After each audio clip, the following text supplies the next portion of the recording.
जो हमको यूपी होके जाना पड़ता है, क्योंकि अब तो हमारा अपना राज्य है, उत्तराखंड राज्य है, लेकिन हमको क्या है, उत्तर प्रदेश की सीमाओं से होके हमको अपनी राजधानी के लिए जाना पड़ता है।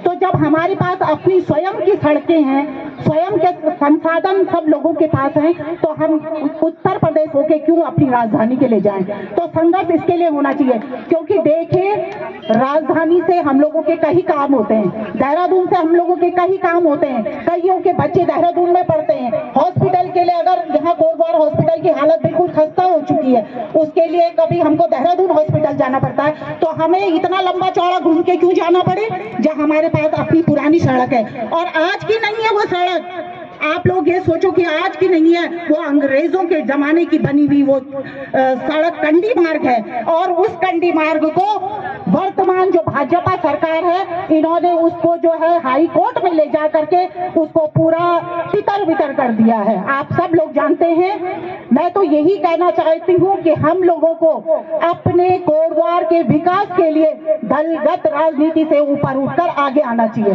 देखो कोई ना कोई किसी ना किसी दल से जुड़ा रहता है, लेकिन जहां पर विकास की बात होती है सबको एकजुट होके होना पड़ता है। देखिए यहाँ पे बहुत जैसे बोलते हैं ढोलक चिमटा, देखिए सभी बहनें ऐसे नहीं है, सबका अपना स्वाभिमान है, सभी बहनें सभी मातृशक्ति ये नहीं है कि जो ढोलक चिमटे में बिक जाएं। बताओ बहनों, क्या आप लोग ढोलक चिमटे में बिकने वाले हो कोई? तो आप जैसे ही ऐसे संघर्ष करने वाली महिलाएं सड़कों पे उतरेंगी, जब हमने उत्तराखंड राज्य की मांग करी थी, घर घर से अलख जगी थी, घर घर से महिलाएं अपना चूल्हा चौका छोड़ करके उत्तराखंड राज्य की मांग के लिए हम लोग सड़कों पे उतरे थे। और आज भी उत्तराखंड राज्य हमें मिला तो क्या मिला, आज भी हम वही संघर्ष कर रहे हैं। आजादी से लेके आज तक हम अपने मूलभूत समस्याओं के लिए संघर्षरत कर रहे हैं और संघर्ष कर रहे हैं। मैं तो आप सभी से कहना चाहूंगी कि आप लोग सच्चाई का साथ दीजिए, आप लोग ईमानदारी का साथ दीजिए और सच्चाई के साथ रहिए। ऐसा नहीं कि अपने व्यक्तिगत स्वार्थ के लिए कोई यहाँ पे आए, व्यक्तिगत स्वार्थ से ऊपर उठ करके हमें क्षेत्र के विकास के लिए आगे आना चाहिए। जब मैं प्रमुख भी थी, मेरे को कई लोग जैसे बोलते थे भाजपा कांग्रेस, मैं कहती थी सड़क पे सबने चलना है, भाजपा वालों ने भी चलना है, कांग्रेस वालों ने भी चलना है, सपा ने भी चलना है, बसपा ने भी चलना है, लेकिन हमारी सोच केवल विकास की होनी चाहिए। अगर जनता ने हमको चुन के भेजा है, मैं तो यही कहना चाहूंगी जनप्रतिनिधियों के लिए, किसी की हम आलोचना नहीं कर रहे, अगर जनता ने आपको चुन के भेजा है तो क्षेत्र के विकास के लिए भेजा है, उस मातृशक्ति ने आपको भेजा है तो यहाँ की मूलभूत समस्याओं के लिए भेजा है।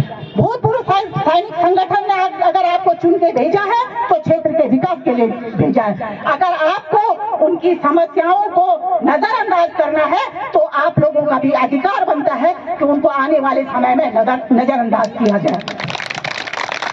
और जोरदार तालियां मैं अपनी मातृशक्ति के लिए, जो अपने घर कामों में भी व्यस्त रहती हैं और सामाजिक कार्यों में बढ़ चढ़कर हिस्सा लेती हैं, समाज के लिए हमेशा आगे आती हैं और अपना घर का भी देखना, कई बहनों ने अपने घर में खाना भी बनाना है, गाय बच्चियां भी देखनी है, बच्चे भी देखने हैं, लेकिन आप लोग हमेशा अग्रणी भूमिका आप निभाते हो। मैं भूतपूर्व सैनिक संगठन का भाई परवीन थापा जी का और तमाम जिन्होंने भी लाल ढंग चिल्लर खाल एक व्यक्ति का नहीं है, पूरे कोटद्वार का है, पूरे गढ़वाल और कुमाऊं को जोड़ने वाली वो सड़क है और गढ़ कुमाऊं को कोई अलग नहीं कर सकता।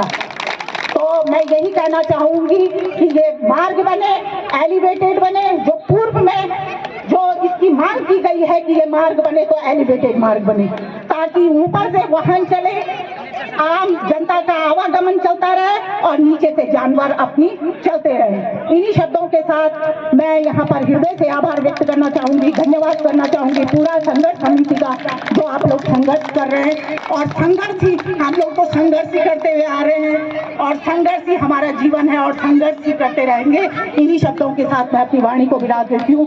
भारत माता की, भारत माता की, आवाज दो, आवाज दो, एक है और एक ही होके रहेंगे। इन्हीं शब्दों के साथ अपनी वाणी को विराम देती हूँ। धन्यवाद।